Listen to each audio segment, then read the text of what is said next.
공경을 말씀하시는 제5계명을 우리가 배우면서 부모를 공경하라라는 이 말씀을 보면서 윗사람들도 나보다가 하나님께서 허락하신 수직적인 관계에서 내 위에 있는 사람들은 부모님처럼 공경하는 그러한 자세가 필요하다라는 것까지 앞에서 배웠습니다. 그리고 이제 125분인데요. 제가 문제를 읽으면 답을 읽어주시기 바랍니다. 왜 윗사람들을 부모로 여겨야 합니까? 윗사람들을 부모로 여겨야 하는 것은 그들이 아랫사람들에게 모든 의를 가르쳐 육신의 부모와 같이 저희의 여러 가지 관계에 따라 아랫사람들의 사랑과 부드러움으로 대하게 하고 아랫사람들로 하여금 마치 그들 자신의 부모에게 하듯 자기 윗사람들에 대한 의를 더욱 큰 능력과 즐거움으로 행하도록 하기 위함입니다. 아멘. 이스라엘이라는 나라는 하나님께서 본보기로 세우신 그러한 나라였어요. 그래서 이스라엘은 하나님이 왕이 되셔서 다스리는 그러한 나라였습니다. 신정국가다 그렇게 이야기를 하는데요. 그런데 이스라엘 백성들은 하나님을 온전히 섬기지 못하고 인간 왕을 세워달라는 그런 요청들을 하고 했었는데요. 하나님께서는 이처럼 이스라엘이라는 나라를 통해서 하나님께서 통치하시는 그러한 나라의 본보기로 구약시대 때 세워주셨고 이것이 하나님의 나라 즉 천국의 본보기로서 보여주신 것입니다. 지금 이 대요리 문답에서 특별히 윗사람들을 부모님처럼 우리가 그렇게 생각해야 되는 부분들을 이야기하면서 윗사람들을 부모로 여겨야 하는 이유가 무엇이냐? 그들이 아랫사람들에게 모든 의무를 가르치고 육신의 부모와 같이 저희의 여러 가지 관계에 따라 아랫사람들을 사랑과 부드러움으로 대하게 하고 또 아랫사람들로 하여금 마치 그들 자신의 부모에게 하듯 자기 윗사람들에게 대한 의무를 더욱 큰 의욕과 즐거움으로 행하도록 하기 위함이다. 그렇게 말씀하고 있습니다. 이것은 부모뿐 아니라 부모는 당연하고 그리고 일반 사회생활 속에서도 앞선 선배가 후배에게 올바른 가르침이 있어야 된다는 것을 사실은 전제로 하고 있는 말씀입니다. 수직적인 관계에서 위에 있는 사람이라는 것은 인생의 선배이고 통치에 있어서도 그가 지도자로서 세워진 그러한 사람들입니다. 그러한 사람들은 마땅히 그 아래 사람들에게 하나님께 배운 도리를 올바로 잘 전해주어야 하는 거예요. 스승이 제자에게 배운 말을 올바로 잘 전해주어야 하는 것처럼 부모들이 먼저 자녀들에게 내가 배운 믿음을 잘 전달해주고 내가 배운 하나님께로부터 배운 그러한 말씀들, 선배로부터 배운 말씀들, 내 부모 때로부터 배운 그러한 것들을 올바로 잘 배워서 또 가르쳐주는 그러한 역할을 잘 해야 되는 것입니다. 그래서 먼저는 사실 윗사람이 하는 것이 우선입니다. 그런데 공경하라라는 말씀을 주신 것은 공경해야 된다라는 하나님의 이 말씀을 기억하고 그러한 자세를 가지라는 거예요. 그리고 또한 윗사람들이 아랫사람들에게 공경받을 수 있는 그러한 선배로서 스승으로서의 모습이 마땅히 있어야 함을 전제로 하는 거예요. 그래서 부모도 자식을 그냥 신경도 안 쓰고 내버려두는 그런 부모들도 더러 있는 것을 봅니다. 그러나 대부분의 부모들은 어떻게 해서든지 자녀를 잘 가르치고 올바로 이끌어 가기를 원하고 있어요. 그런데 우리나라의 현실 가운데 지금 60대 이상 되신 그러한 세대를 보면은 먹고 살기 힘든 그러한 시기를 거치면서 자녀를 잘 가르쳐야 되는데, 자녀를 가르치는데 어떻게 자녀를 가르쳤냐면 대부분이 그냥 열심히 돈 벌어서 아이들 교육하는 것으로만 그렇게 해왔습니다.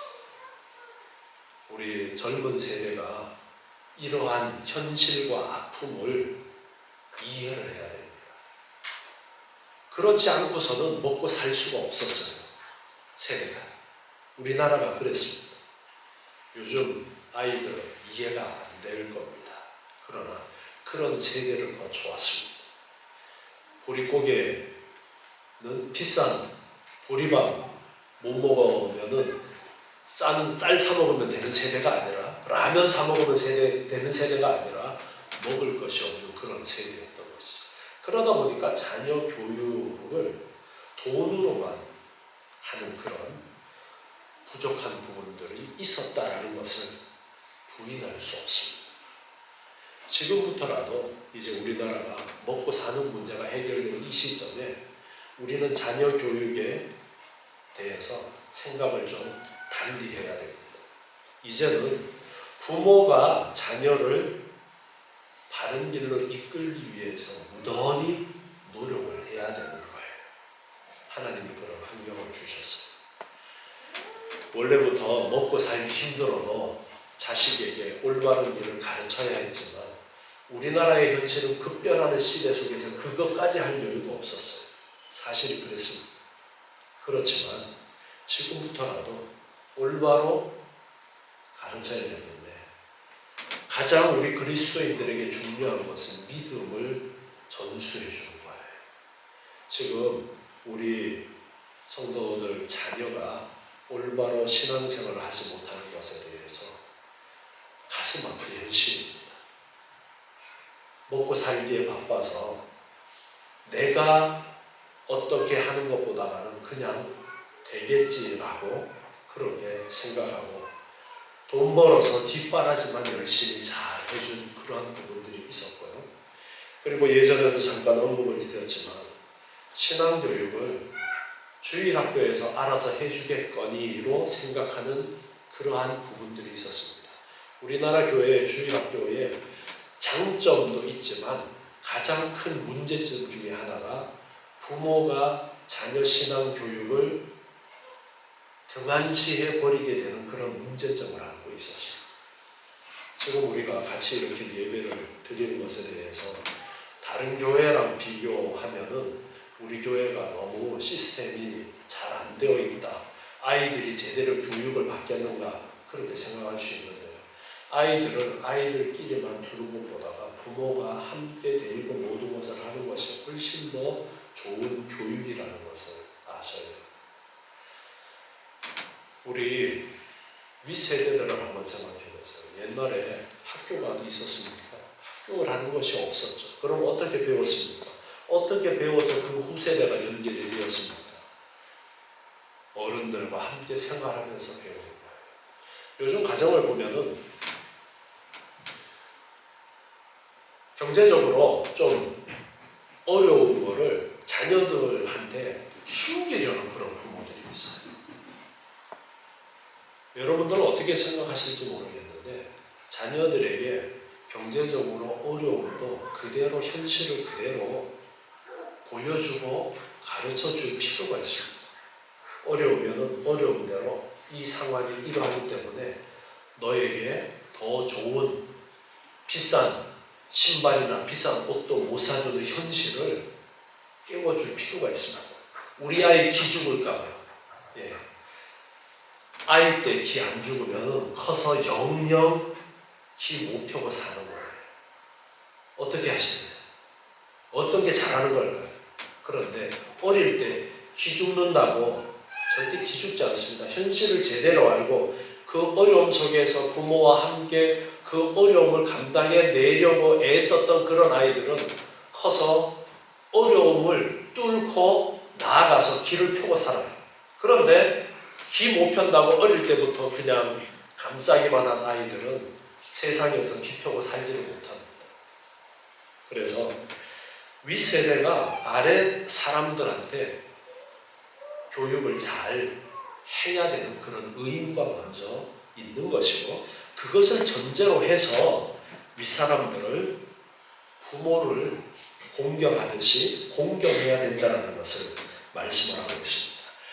지난주에 우리가 부모님처럼 생각해야 되는 그러한 사람들은 수직적인 관계 속에서 하나님이 우리 위에 허락하신 그러한 사람들은 그 관계 속에 있을 때는 공경하는 그러한 자세가 필요한 것입니다. 다음으로 이제 126문을 보겠습니다. 제5계명의 일반적인 범위는 무엇입니까? 제5계명의 일반적인 범위는 아랫사람, 윗사람, 혹은 동등자로서의 여러 가지 상호관계에 있어서 우리가 서로 지키고 있는 의무를 행하는 것입니다. 아멘. 제5계명의 일반적인 범위라고 그렇게 말씀하면서 아랫사람, 윗사람 혹은 동등자들로서의 여러 가지 상호관계에 있어서 우리가 서로 져야 되는 의무를 말씀을 하고 있습니다. 에베소서 6장 1절부터 말씀을 한번 보시면요. 에베소서 6장 1절은 먼저 부모와 자녀와의 관계에서 자녀들아 너희 부모를 주 안에서 순종하라 이것이 옳으니라 말씀하십니다. 아버지와 어머니를 공경하라 이것이 약속이 든 첫 계명이고 내가 잘되고 땅에서 장수하리라 이 5계명에 대해서 말씀을 하고 나서 4절에서는 또 아비들아 너희 자녀를 노엽게 하지 말고 오직 주의 교양과 훈계로 양육하라 이렇게 말씀하십니다. 부모들에게도 자녀를 노엽게 하지 말라 주의 교양과 훈계를 양육하라. 이거는 내 자녀니까 내 하고 싶은 대로 내 멋대로 그냥 해도 돼 그것이 아니라는 거예요. 주의 교양과 훈계로 지혜롭게 잘해야지 너는 내 아랫사람이니까 내가 그냥 시키는 대로 해 무조건 내가 하라는 대로 해 그런 관계를 하나님이 지금 말씀하고 있는 것이 아니라는 거예요. 아랫사람들이 윗사람을 공경하는 것도 윗사람이 아랫사람들에게 정말 바른 길을 이끌어 가고자 하는 그러한 가르침의 관계 속에 있는 것이고 먼저 배운 선배이기 때문에 너희는 마땅히 공경해라 말씀하면서 또한 윗사람에게도 아랫사람들을 올바로 잘 이끌어 주어야 된다는 것을 말씀하고 있습니다. 다음에 5절에 보면 주종관계를 또 말씀하십니다. 종들아 두려워하고 떨며 성실한 마음으로 육체의 상전에게 순종하기를 그리스도께 하듯 하라. 상전들을 그리스도께 하듯 하라. 특별히 지금 여기에서 이 주종관계를 말씀하시는 것은 당시에는 노예제도가 살아있던 시기입니다. 노예제도가 살아있는데 노예들도 예수를 믿는 사람들이 있었어요. 주인도 교회 나오고 노예도 교회 나와요. 교회 안에서 서로 관계가 어떤 관계입니까? 수평적인 관계잖아요.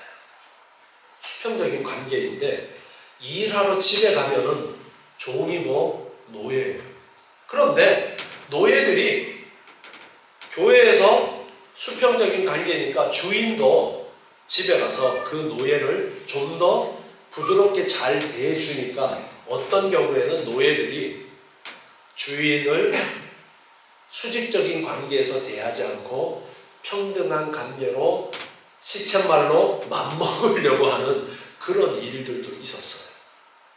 그래서 바울이 이러한 교훈들을 가르쳐주는 거예요. 교회 안에서 우리가 함께 동등한 성도로서 동등한 그러한 관계도 있지만 우리가 처해 있는 생활 속에서 주인과 종의 관계라면 종은 상전을 올바로 윗사람으로 섬길 줄 알아야 된다. 그것이 당연하다. 하나님이 너에게 허락하신 수직적인 관계 안에 있기 때문에 그렇게 해야 된다는 것을 말씀하시는 거예요. 그래서 상전에게, 육체의 상전에게 순종하기를 그리스도께 하듯 해라. 그렇게 말씀하고 있는 거예요. 그리고 6절에 보면 눈 가림만 하여 사람을 기쁘게 하는 자처럼 하지 말고 그리스도의 종들처럼 마음으로 하나님의 뜻을 행하여 단 마음으로 섬기기를 주께 하듯 하라. 일을 할 때에 눈 가림만 하는 그런 식으로 하지 말고 정말 최선을 다해서 너 주인을 잘 섬기고 너에게 주어진 일에 최선을 다해라. 하나님 앞에서 하는 것처럼 최선을 다해라. 그렇게 말씀하고 있는 거예요. 이는 각 사람이 무슨 선을 행하든지 종이나 자유하는 자나 주에게 그대로 받을 줄을 압니다. 하나님께서 행한 대로 상 주시는 것을 바라보고 너 비록 종이라 할지라도 열심히 감독하는 사람이 없어도 열심히 너의 일을 하면 하나님이 다 알고 계시다. 하나님이 복 주실 것이다. 그렇게 말씀합니다. 그러면서 9절에서는 상전들아, 이제 윗사람들에게 말씀하고 있어요. 너희도 저희에게 이와 같이 하고 공갈을 그치라. 이는 저희와 너희의 상전이 하늘에 계시고 그에게는 외모로 사람을 취하는 일이 없는 줄 너희가 알미니라. 공갈을 그치라. 이거는 당시에 믿지 않는 사람들은 노예 그냥 팔고 싶으면 팔고 죽이고 싶으면 죽이고 그게 뭐 이상한 일이 아닌 그런 시대입니다. 그래서 상전들도 주님 믿는 그리스도인이 된 상전들은 아랫사람들 노예를 부릴 때에도 공갈을 하지 말고 그래도 주인과 종의 수직적인 관계 가운데 있지만 주님 안에서 한 형제 된 그러한 자로서 잘 대해주도록 하라. 그렇게 지금 말씀을 하고 있는 거예요. 너 위에 하나님이 계신 것처럼 말씀하고 있어요. 이것은 부모도 우리 위에 하나님이 계시고 상전들도 위에 하나님이 계시기 때문에 그 아래 사람들을 정말 사랑으로 잘 보살피고 아래 사람은 위 사람을 공경하는 그런 관계를 하나님은 지금 말씀을 하고 있는 것입니다. 그래서 수평적인 관계에도 우리가 고려를 하고 수직적인 관계도 고려하고 여러 가지 이러한 고려해야 되는 일들 가운데서 베드로전서 2장 17절에는 이렇게 말씀하고 있어요. 베드로전서 2장 17절에 무사람을 공경하며 형제를 사랑하며 하나님을 두려워하며 왕을 공경하라. 하나님을 두려워하는 그 전제를 가지고 공경해야 될 사람은 공경하고 같은 형제로서 사랑을 나누어야 되는 관계 속에서 사랑을 나누는 그러한 관계를 말씀하고 있는 것입니다. 다음에 127문 아랫사람들이 윗사람들에게 마땅히 드릴 존경은 무엇입니까?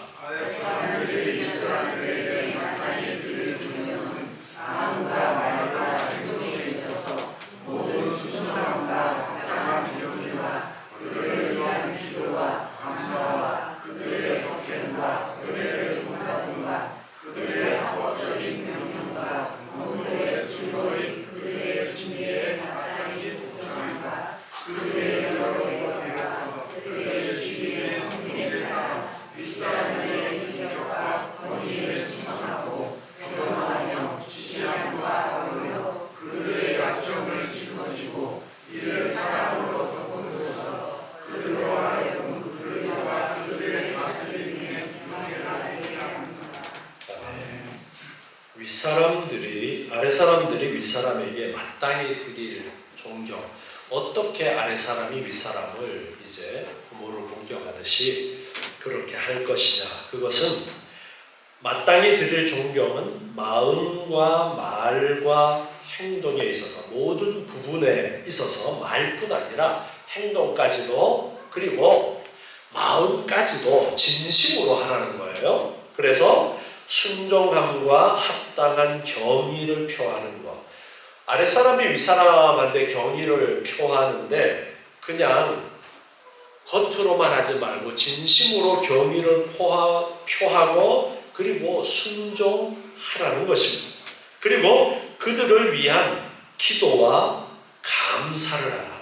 윗사람들을 위해서, 부모를 위해서, 그리고 다른 관계 속에서도 윗사람들을 위해서 기도하고 감사하는 그러한 마음을 가지라는 거예요.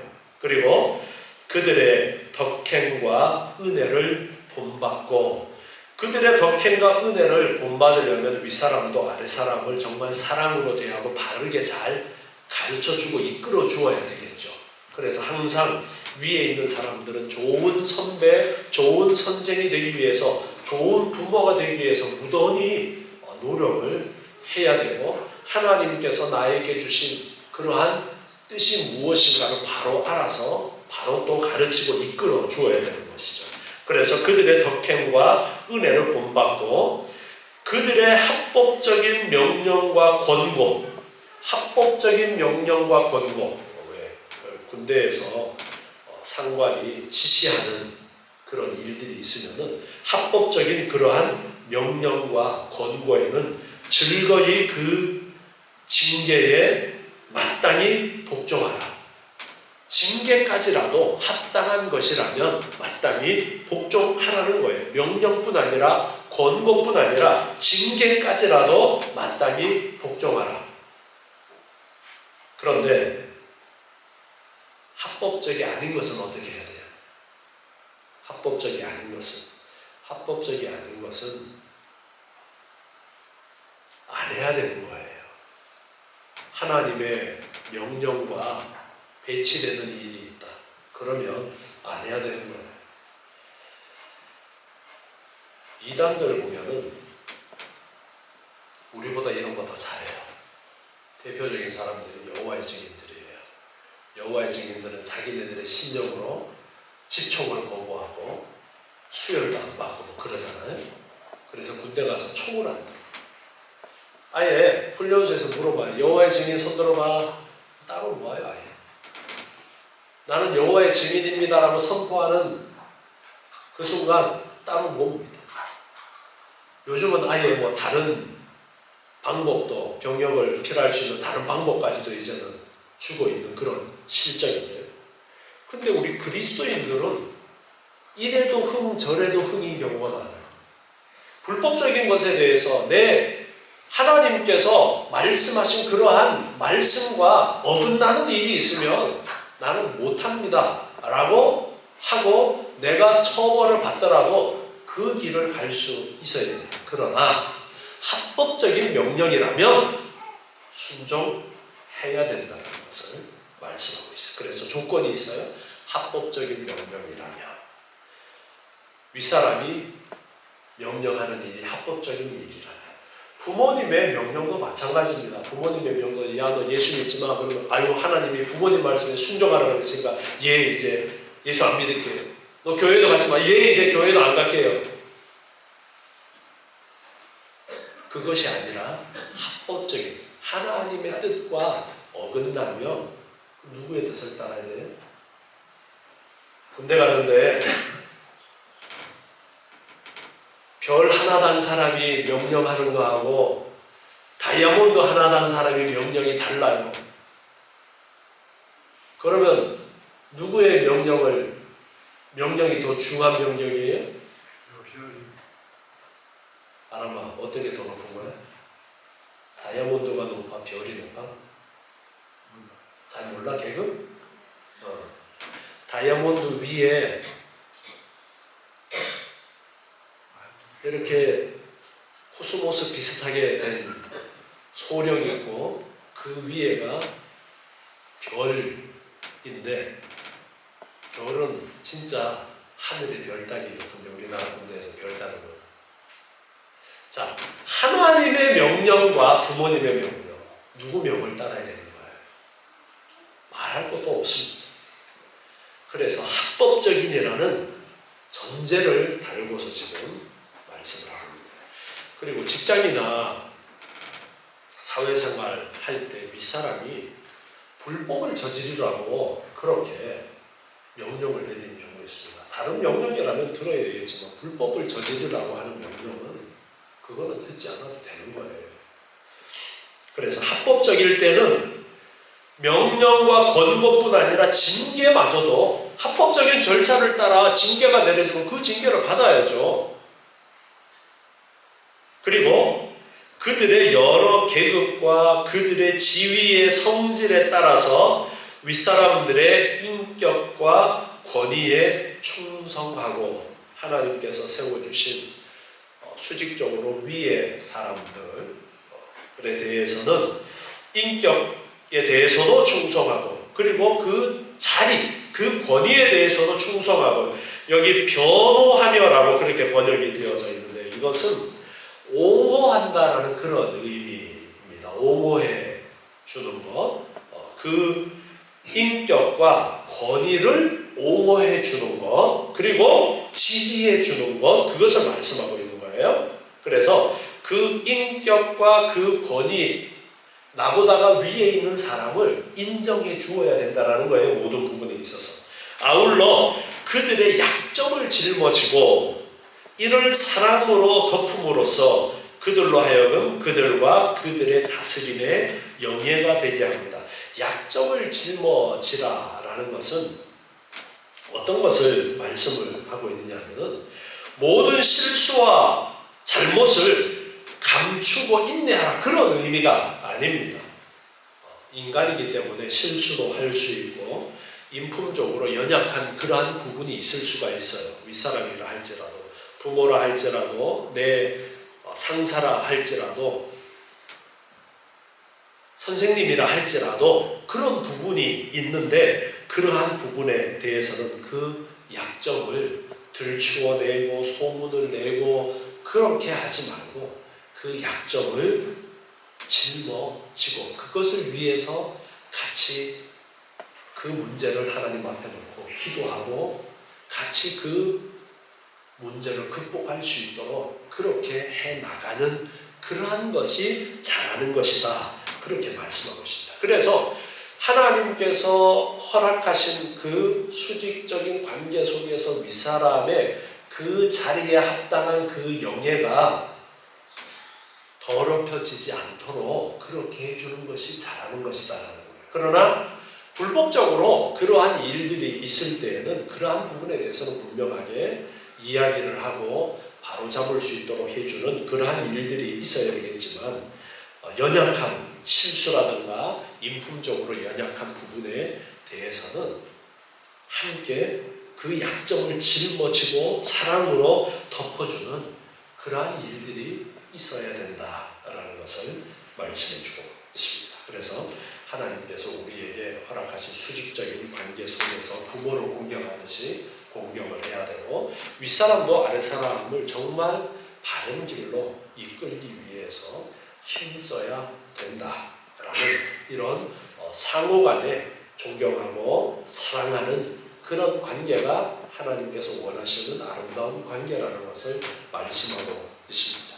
세상에서 이런 관계가 잘 유지되어 가는 것이 쉬운 일은 아닙니다. 그러나 우리는 그리스도인들이기 때문에 하나님의 사람들이기 때문에 이렇게 하려고 무던히 애쓰고 기도하면서 어제보다는 오늘이 오늘보다는 내일이 좀 더 이 하나님의 가르침에 따라서 살아가고자 애쓰는 성장해가는 변화해가는 그러한 삶이 있어야 된다는 것을 기억하시고 하나님께서 기뻐하시는 그 뜻을 행함으로써 이 땅 위에 하나님의 말씀이 온전하게 드러날 수 있도록 더욱 힘쓰시는 저와 여러분 되시기 바랍니다. 기도하겠습니다.